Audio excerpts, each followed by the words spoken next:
daw ay utak talangka kaya't di umaasenso ang bayan. Pero bukod tangi ba ang Pinoy sa pagkakaroon ng crab mentality? Samahan kami sa aming talakayan with anthropologist and UP Professor Bot Hocano. Good morning! Good morning, Sir Bot. Yes. Maganda yung topic natin, no? Crab mentality. Ito nga yung kanina tinanong ko sa'yo, partner, di ba? Ano ba itong crab mentality? Utak talangka, sinabi. Utak alimango. Ay, talangka. So, hindi utak talangka talaga, hindi utak alimango or alimasa. Or animal. No? Well, pareho lang yan. pareho lang yun. Kasi iba-ibang uri ng crabs. Crab pa rin yun eh. Okay.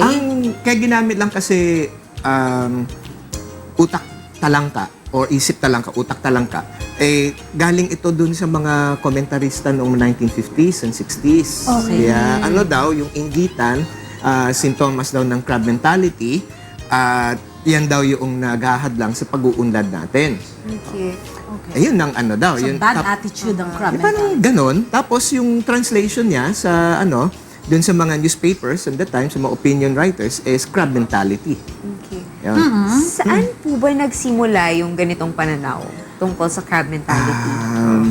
Ang unang alam kong nasulat ito, this goes back to the 60s and 50s, yung mga what do you call this, yung mga newspapers, mga opinion columns. And also then, I think, ang isang source din dito, yung mga civics textbooks nung mga panahon na ito.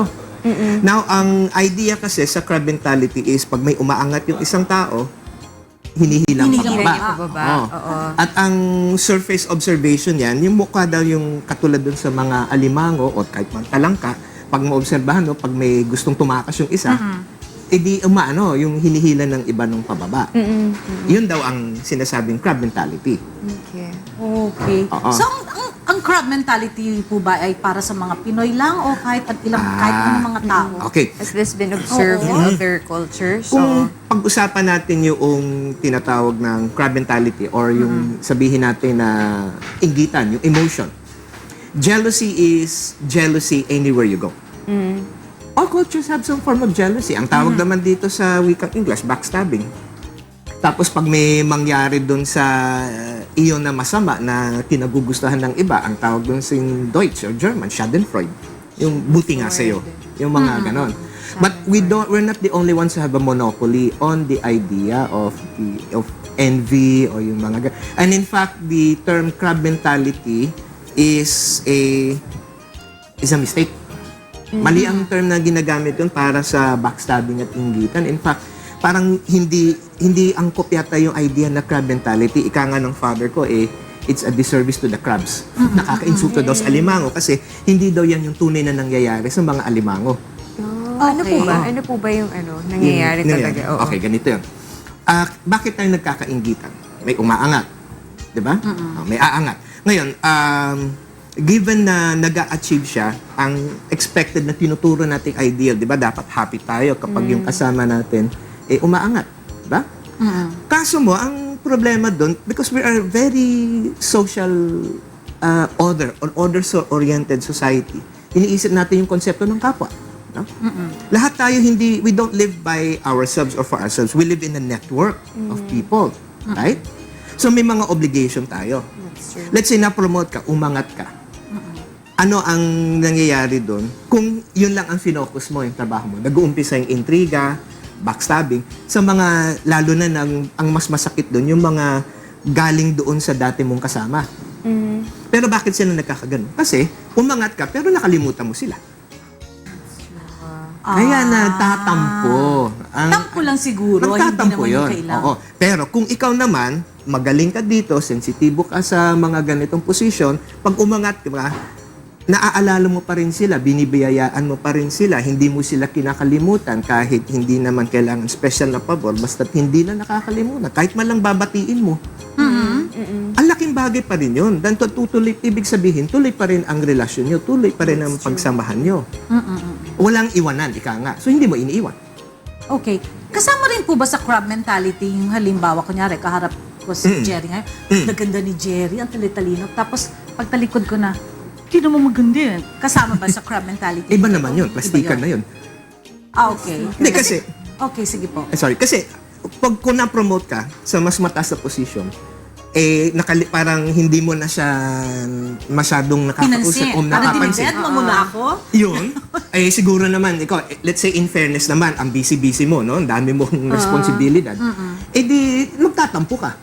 Ayun ang crab mentality. Parang normal reaction na siya. Kasi Oo. parang na-hurt, Oo. na-offend din yung isang Bakit mo persona kalimutan? na ano. Oo. na ganun. Kaya alam mo yung Okay. isang symptom doon kung bakit sinasabi natin ayaw natin malimutan tayo. Ito yun, kapag na-promote yung tao, ano yung gusto ng iba dyan, ng mga dapat masama? Mag-blowout ka naman. Mag-burger ka naman, ika nga, ng isang, di ba, advertisement. Huwag ka na makalimutan, mag-blowout. Kung ikaw mismo, mas maganda pa nga kung ikaw, na-promote ka, biniyayaan mo sila, blino-out mo yung mga dati mong kasama bilang despedida at pasasalamat. Hmm? Ayun. Yun yung ano niya. Yun yung dahilan niya.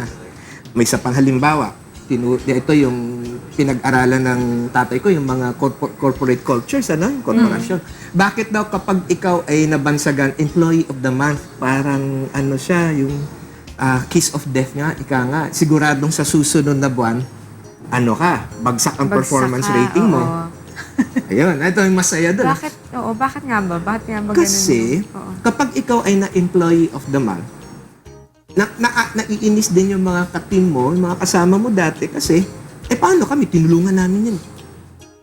See? Bakit siya lang ang pinapansin? Sinolo niya yung ano eh. Bakit sinolo? Kumbaga ang feeling, bakit sinusolo yan? So, yung magaling na employee of the month, isasama niya lahat yon. Hindi niya Okay. dapat iiwanan sila. Sasabihin niya, dapat kasama sila kasi tinulungan nila ako. So, para matigil yung ganyong klaseng bangayan, ang sinadjust ng tatay ko, gawin niyo kayang team of the month yan. O di mas diffuse Pwede. na ngayon, That's diba? mas maganda, Oo. no? Imbes na individual-centered ang competition, grupo-grupo. Grupo na. And since ganun, hindi masyadong damdam personalan yung competition. So, nawawala yung mga intriga kasi ngayon, na siya ngayon? It's now by groups, mas diffuse siya, hindi siya masyadong nadidibdiban. Parang nare-reflect din yung pagkakaiba. Usually, diba, in Western cultures, Oo. medyo individualist. But for Yeah. Asians kasi medyo mas collectivist collective yung tayo. Oo. collective yung natin. Ayun. So, mas ganun pala yun. Okay, how do we stop this kind of attitude? Balik na rin natin ang image ng crab mentality. The real crab mentality is not pulling others down, but pulling others Pulling up. others up.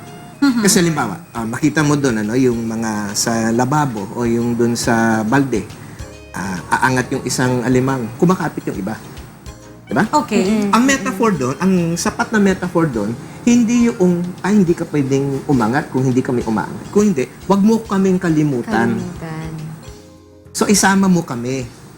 Yun. Di, kung sama-sama yan, di mas maayos ang lipunan natin. Kasi ngayon, mas magandang metaphor ito para sa bansa natin. Sama-sama That's true. tayo. Walang iwanan. Yun ang ginagawa natin ngayon. Hihilahin kitang paangat. Aangat ako, hihilahin kitang paangat. At hilahin mo rin yung ibang paangat. So, lahat-lahat tayo sasabay. Kaya dapat, dun sa crab mentality, balik na rin natin ang ganitong klaseng pananaw, di mas makakatulong pa yan. Oo That's nga. true. Diba? Kaso nga po, paano nagpapatuloy ang ganitong pananaw? Dahil nga, yun nga, parang Oo. Like, how do we inculcate na yung more positive ng crab mentality kaysa yung negative. Yung negative. Tuloy-tuloy lang, walang tigil ng pagpapatuloy ng popular na edukasyon. Oo. Katulad ditong ginagawa natin sa media, katulad ng pagbabago din ng mga pagturo sa eskwelahan, pagturo sa mga kampanya na promoting civic responsibility, na pagiging mas collective ang approach, hindi yung individualistic, but rather bringing others up with you. That's true. That's a form of social responsibility. Malaking din yan That's a big feature din sa kulturang Pilipino, being responsible for others. So, hindi naman siya nalalayo sa daily reality natin. Paano natin? Palitawin pa natin, mas gawin natin mas matingkad. Ganun yung sa bagay maganda yung sinabi niyo, Prof, na baliktarin na lang natin. Oo. Imbis na ibaba natin yung tao, dapat na i-lift pa natin sila, itaas pa natin sila. Oo, ganun dapat yun. Okay, so ano naman po ang nagiging implikasyon nito, itong crab mentality sa ating bansa? Well, kung i-pursue natin yung old image, talagang hindi tayo magkakatugmaan parati sa mga proyekto, sa mga ginagawa natin as a country. Pero kung ipopromote natin ang mas responsable na parang eventually, magagawa natin paraan na lahat ng sektor ganito na rin mag-isip. So yun ang habol natin. Okay. Mas constructive. Mas constructive And approach. magtutulungan talaga. Yes, yes. It's a good, it's a Tsaka good tama way na to yung look mga at it. inggit-inggit na Oo. yan. Sama talaga Yeah. yan, di ba? Talaga. Okay, thank you so much. Anthropologist you. and UP Professor Bot Hocado. Maraming Salamat salamat din. ho. Maraming salamat Maraming din. salamat. Very